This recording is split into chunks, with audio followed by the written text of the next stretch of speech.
चंद्रयान 3 आपको पता ही होगा कि चंद्रयान 2 का फॉलो ऑन मिशन है।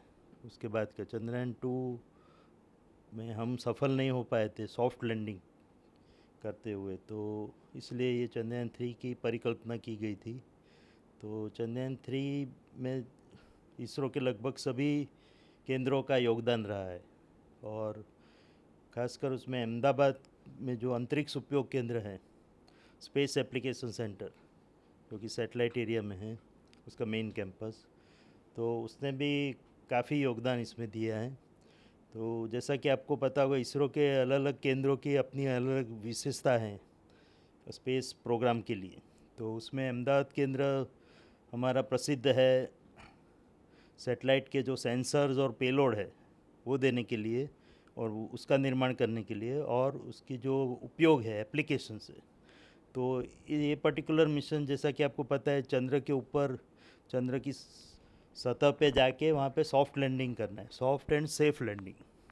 तो उसके लिए जो खासकर ज़रूरत होती है सेंसर्स और पेलोड की, तो अहमदाबाद केंद्र ने अलग अलग सेंसर्स बनाए हैं ये हमारे चंद्रयान 3 मिशन के लिए, जो कि मदद करेगा कि चंद्रयान सफलतापूर्वक सेफ और सॉफ्ट लैंडिंग कर पाए चंद्र की सतह पर। तो उसके लिए जो कैमरा सिस्टम्स चाहिए वो हम यहाँ पे निर्माण हुए हैं। उसके अलावा काब एंड रडार अल्टीमीटर एक सेंसर है, उसका निर्माण हुआ है। इसके बाद जो मेन उसका जो एल्गोरिदम्स है और प्रोसेसिंग सिस्टम है, उसका निर्माण भी यहाँ पर अहमदाबाद में हुआ है। और उसके बाद लैंडर के अंदर एक रोवर है, तो रोवर बाहर निकलते ही उसका जो रोवर इमेजर है उसका निर्माण यहाँ पे हुआ है। और लैंडर पे भी 4 कैमरा सिस्टम है, उसका निर्माण हुआ है। तो कुल मिलाकर लगभग 11 प्रणालियों का निर्माण अहमदाबाद अंतरिक्ष उपयोग केंद्र में हुआ है, जो कि चंद्रयान 3 के अलग अलग विभागों में उसका उपयोग किया जाएगा। हमें भारत को बहुत मजबूत बनाना है, एक सुपर पावर बनाना है। सुपर पावर ग्लोबल पावर ना बन पाए तो भी रीजनल सुपर पावर जिसको बोलते हैं, एशिया और अन्य आजू बाजू कंपनी में सब लोग भारत का लोहा माने, इसकी हमें हमारी कल्पना है कि ऐसा हम हमारा मजबूत देश बनाएं जो सबसे आगे हो और विकसित हो। तो उसके लिए ये सब तकनीकी हासिल करना बहुत ज़रूरी है, टेक्नोलॉजी डेवलपमेंट जिसको कहा जाता है। तो चंद्र पर जाना या मंगल के ऊपर उपग्रह भेजना या गगनयान भेजना, तो ये सब ये तकनीक ग्रहण करने का और उसमें आत्मनिर्भर बनने का एक प्रयास है भारत का, और ख़ासकर इसरो का।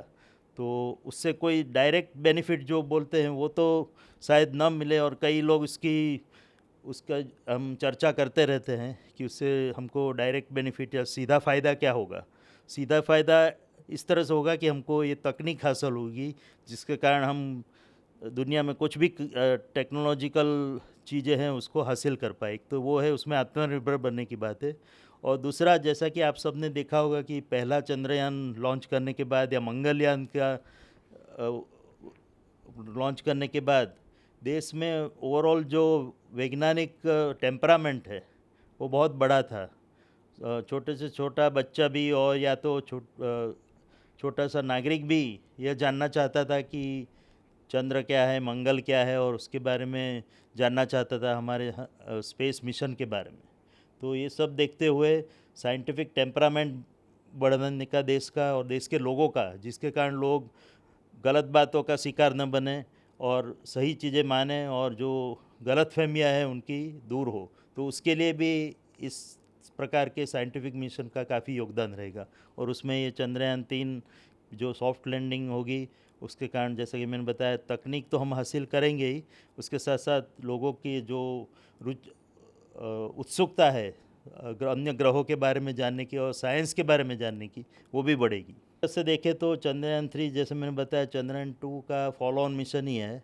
So most of the systems हमने जो प्रणाली अंदर रखी है वो लगभग जो चंद्रयान 2 में थी वही है। बट इस बार हम जो ऑर्बिटर था उसमें, जो चंद्रयान 2 था उसमें ऑर्बिटर, लैंडर और रोवर 3 विभाग थे। इस बार हमने एक प्रोपल्शन मॉड्यूल और एक लैंडर मॉड्यूल, और लैंडर के अंदर रोवर तो है ही। तो इस प्रकार से इस बार ऑर्बिटर हमने नहीं रखा है।